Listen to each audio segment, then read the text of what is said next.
مسند نشینان اور حاضرین گرامی، السلام علیکم۔ میرے جو ذہن میں جو چیزیں تھیں، جو سوالات تھے، میں نے کہا وہ آپ لوگوں کے گزار کر دوں، اور خصوصاً بغلا کے گزار میں کرنا چاہتا تھا۔ بغلا کے گزار کرنے کا معاملہ یہ تھا کہ یہ جب 1215 آیا تو اس میں جان جو بادشاہ تھا انگلینڈ میں، اس نے ظلم و جبر کی انتہا کر دی تھی، اور وہ ایک تحریک اس کے خلاف چل پڑی۔ جب وہ چلی تو سیمون ڈی مونٹ فورڈ جو تھا اس کو لیڈ کر رہا تھا۔ اس نے مل کر سب نے جو کام کیا تو اسے بلانا پڑ گیا، یعنی مکالمہ کرنا پڑ گیا، ڈائلاگ کرنا پڑ گیا۔ اس نے کہا کہ یہ جو 5 طبقے ہیں وہ آ جائیں اور وہ بات کریں۔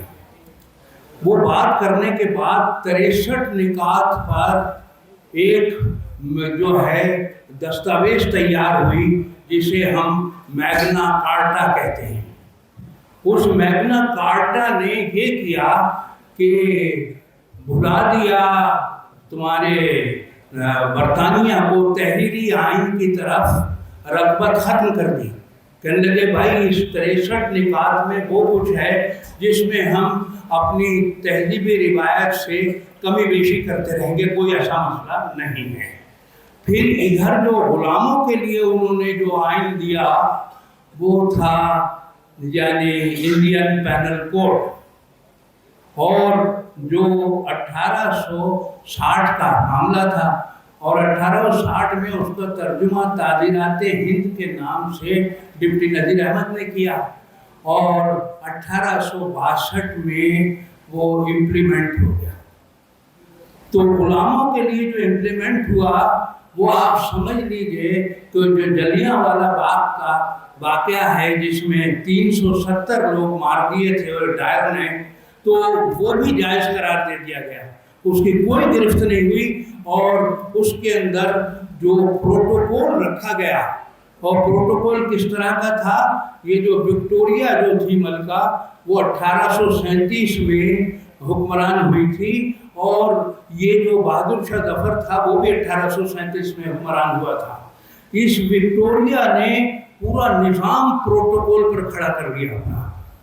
تو بہرحال تو اب ہمیں یہ سوچنا چاہیے اس غلامی والا جو ہمارا انڈین پینل کوڈ ہے، اس میں 73 کے آئین کے حوالے سے کون کون سی شرطیں موجود ہیں، اور جو ہمیں تاحال جو ہے ڈیمیج کر رہی ہے۔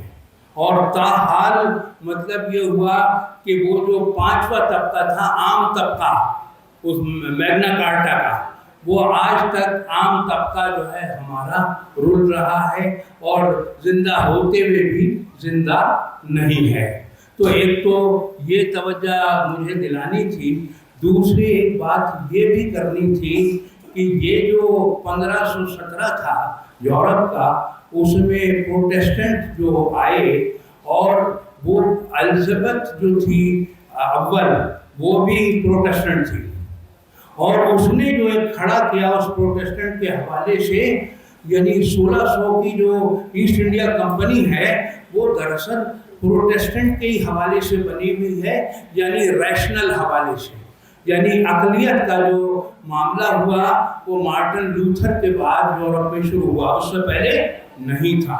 تو اب اسی یہ سمجھ لیجئے کہ جو ہمارا 1870 کا یہ جو نکلا ہے تہذیب الاخلاق جو سر سید نے نکالا ہے، وہ بھی اسی تحریک سے جو تھے متاثر بھی تھے، اور یعنی جب وہ گئے انگلینڈ تو اسپیکٹیٹر اور ٹیٹلر کی جو کیفیت تھی اس کو انہوں نے یہاں امپلیمنٹ کیا۔ اب ان تمام باتوں کے بعد ایک بات میں صرف غور کرنا چاہتا ہوں کہ یہ جو قوم ہوتی ہے، قوم کیسے بنتی ہے؟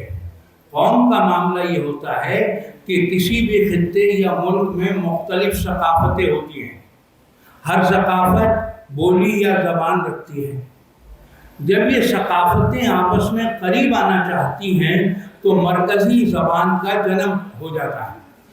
جہاں مرکزی زبان کا جنم ہو جائے تو وہ خطہ قوم بننے کے امکان کی طرف آ جاتا ہے اور آگے جا کے رول آف لا ہو جاتا ہے۔ اب رول آف لا کی مثال آپ اس سے سمجھ لیں کہ یہ جو اینگلو سیکسن ٹرائب کی زبان تھی انگریزی، جب یہ سینٹرل لینگویج بن گئی تو اب آپ سمجھ لیں کہ 300 برس کا قصہ ہو رہا ہے قریب قریب۔ یہ 70 جو 10 ڈاؤننگ اسٹریٹ میں جو وزیر اعظم رہ رہا ہے 3 بیڈ روم کے گھر میں، اور یہ ساری جو ختم ہو گئی وہاں پروٹوکول کی کہانی، ادھر پروٹوکول نہیں تھا اور ہندوستان میں پروٹوکول تھا۔